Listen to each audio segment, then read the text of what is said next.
Assalamualaikum warahmatullahi wabarakatuh.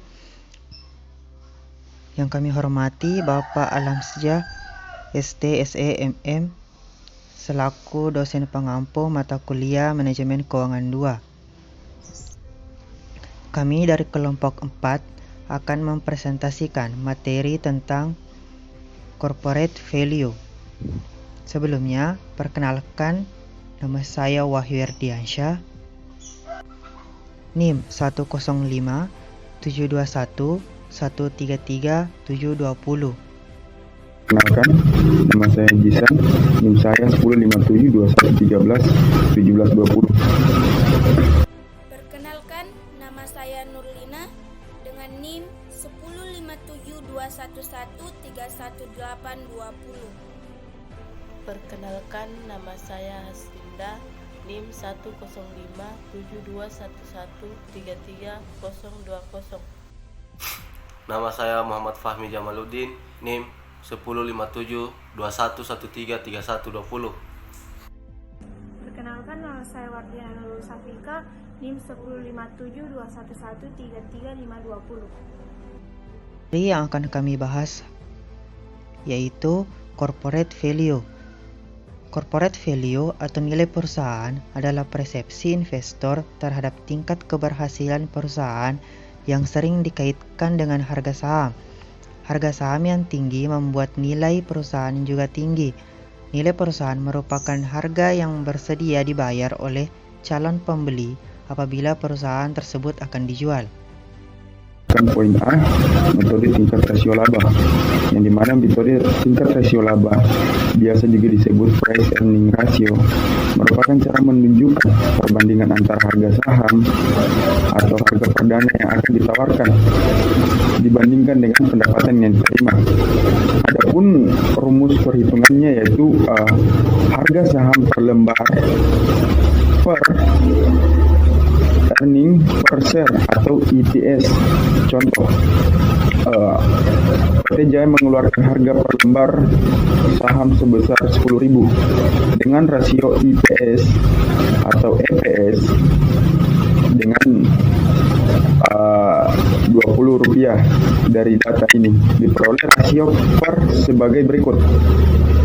Cara kerjanya yaitu per PT Jaya sama dengan 10.000 per Rp20 sama dengan Rp400. Nilai PER atau per adalah Rp400, menunjukkan bahwa investor mampu membayar Rp400 untuk setiap Rp1 dari penghasilan perusahaan. Bagian B, metode kapitalisasi pendapatan. Metode kapitalisasi pendapatan atau capitalization earning adalah sebuah metode dalam pendekatan pendapatan di mana manfaat ekonomi dari suatu periode dikonversi menjadi sebuah nilai melalui pembagian dengan satu tarif kapitalisasi. Adapun formula yang mendasari metode ini adalah V sama dengan I per R, di mana V sama dengan nilai, I sama dengan pendapatan, dan R sama dengan tingkat bunga. C. Metode diskonto arus kas. Metode diskonto arus kas atau diskon cash flow merupakan teknik pembuatan model keuangan yang didasarkan pada asumsi prospek pendapatan dan biaya atas suatu properti atau usaha. Adapun rumus DCF sebagai berikut. Rumus DCF sama dengan dalam kurung CF1 garis miring dalam kurung 1 tambah R pangkat 1 balas kurung ditambah dalam kurung CF2 garis miring 1 tambah R pangkat 2 balas kurung ditambah CFN garis miring 1 tambah K pangkat N balas kurung. Keterangan CF sama dengan arus kas, R atau rate tingkat bunga atau tingkat diskonto, N nomor periode atau jumlah periode. Soal DCF. dekat sebuah proposal investasi yang membutuhkan biaya modal 100 juta yang diperoleh dari utang dan ekuitas yang mana setelah perhitungan luas adalah sebesar 5% per tahun. Periode proyek adalah 3 tahun dan setiap tahun akan menghasilkan arus kas sama sebesar 50 juta. Dari kasus di atas, langkah-langkah cara menghitung arus kas yang didiskon adalah sebagai berikut.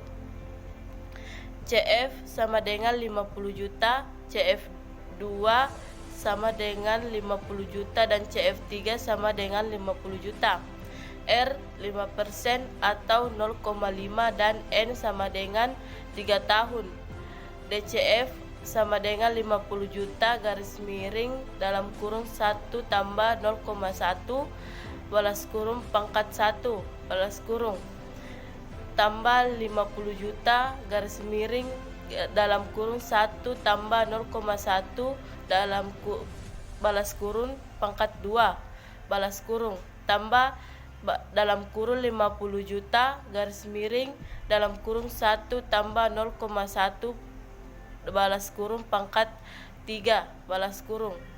DCF sama dengan dalam kurung 47.647.047 rupiah ditambah 45.351.473 rupiah tambah 43.191.879 rupiah. DCF sama dengan 136.162.400 rupiah. Model pertumbuhan dividen. Ada 3 model pertumbuhan dividen. Asumsi bahwa jika saham dimiliki selamanya, yang biasanya dipakai sebagai model penilaian saham berbasis MDD. Yang model pertumbuhan 0 atau zero growth model berasumsi bahwa dividen yang dibayarkan perusahaan tidak akan mengalami pertumbuhan, tetapi dari waktu ke waktu dividen akan dipertahankan pada tingkatnya yang sekarang untuk seterusnya. Rumusnya PF sama dengan D per K.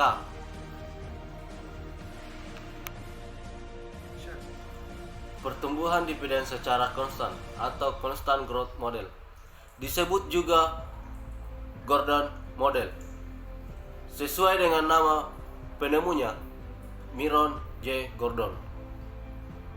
Dividen tumbuh sesuai dengan tingkatnya pertumbuhan perusahaan. Model ini mengasumsikan bahwa dividen tumbuh pada suatu tingkat tertentu yang konstan selama waktu tak terbatas. Model ini cocok untuk perusahaan matur dalam tahap dewasa dengan pertumbuhan yang stabil. Persamaan model pertumbuhan konstan model Gordon bisa dituliskan sebagai berikut. PF sama dengan D 0 kecil dalam kurung 1 plus G balas kurung per dalam kurung K min G sama dengan D1 per K min G.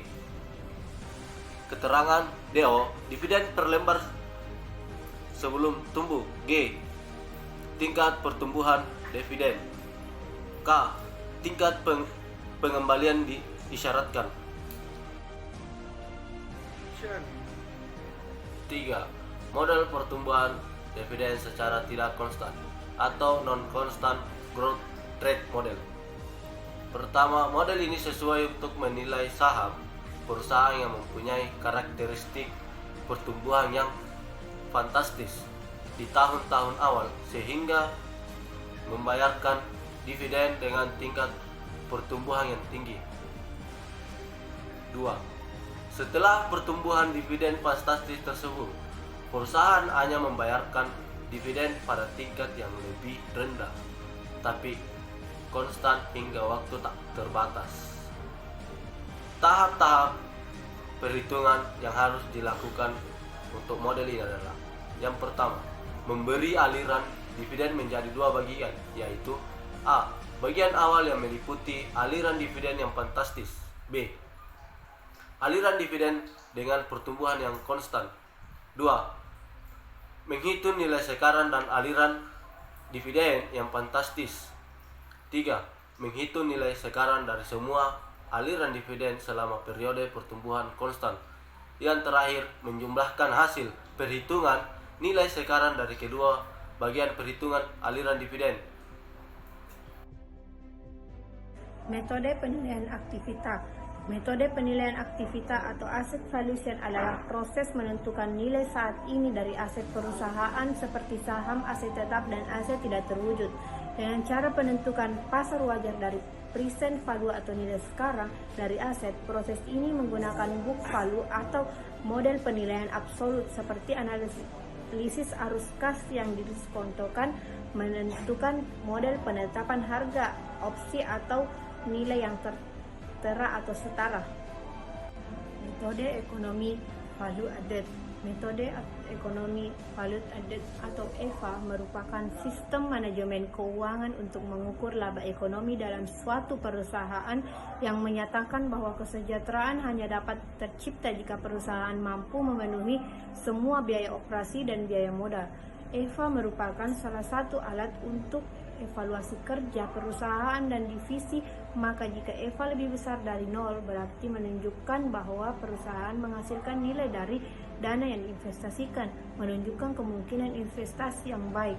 Jika EVA lebih kecil dari 0 atau negatif, berarti menunjukkan bahwa perusahaan tidak menghasilkan nilai dari dana yang diinvestasikan, menunjukkan kemungkinan investasi yang buruk.